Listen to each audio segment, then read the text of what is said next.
Assalamualaikum warahmatullahi wabarakatuh.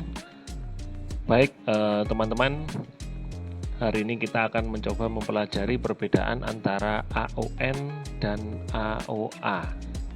Ini adalah basic paling dasar gitu ya untuk kita dapat melakukan critical path analysis dalam chapter manajemen project yang nantinya itu akan bermanfaat dan penting ya untuk membentuk network conventions sehingga kita bisa menentukan waktu atau penjadwalan project dengan akurat. Nah, AON itu adalah activity on node begitu ya. Maka activity-nya dituliskan di dalam node ya, sedangkan AOA itu activity-nya dituliskan dalam path atau jalur gitu ya. Kita sebut panah ini sebagai path atau jalur. Nah, bedanya apa? Kalau activity on nodes ya. Di sini ada aktivitasnya di dalam nodes, sedangkan yang activity on activity-nya ada di dalam path. Artinya, kalau activity on activity itu aktivitasnya ditunjukkan mengubah apa menjadi apa, gitu ya. Oke, ini contohnya. Misalkan untuk activity B harus dilakukan sebelum A, gitu ya. Di setelah A, begitu saja C, gitu ya. Nah, pada contoh selanjutnya, misalkan seperti ini, maka A dan B, ya, keduanya harus selesai dahulu sebelum dilakukan aktivitas C.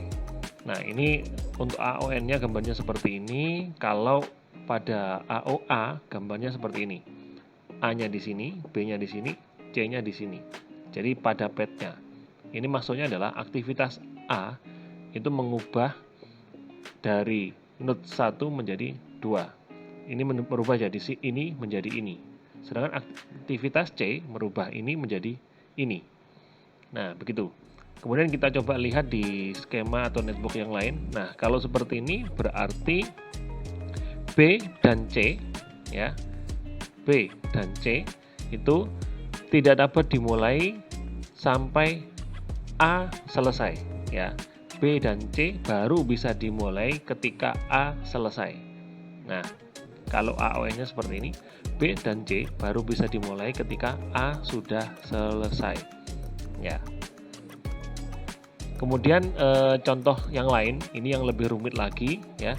Ini C dan D tidak dapat dimulai sebelum A dan B diselesaikan, gitu ya. Ini AON-nya ya. Jadi untuk memulai C, A dan B harus selesai karena C butuh A dan butuh B, dan D butuh A dan butuh B juga. Ya, kemudian untuk menggambarkan AOA-nya seperti ini ya. Aktivitas C dan D itu baru dimulai ketika ada sesuatu yang sudah dihasilkan oleh aktivitas A dan aktivitas B. Ya, jadi begitu. Nah, kalau yang seperti ini bagaimana? Oke, mari kita lihat ya. Ini C tidak dapat dimulai sebelum A dan B selesai. Nah, kemudian yang D tidak dapat dimulai sebelum B selesai. Begitu ya. Di sini kita sebut A, aktivitas A ya, sebagai dummy activity ya, yang dimasukkan di dalam AOA ya. Kalau kita ini relatif lebih gampang, tetapi ketika kita menggunakan AOA ya, gambarnya akan jadi seperti ini ya. Ini cara membacanya ya. Kegiatan C itu kan butuh dari B dan dari A, begitu ya. Yang dari B dan dari A kita bisa gambarkan dummy-nya seperti ini ya. Kegiatan C itu butuh kegiatan A dan B selesai, maka ada dummy ke sini. Sedangkan kegiatan D hanya butuh kegiatan B. Nah, ya, mungkin itu dasar-dasar yang penting yang teman-teman harus pahami terlebih dahulu sebelum kita masuk dalam materi critical path analysis gitu ya.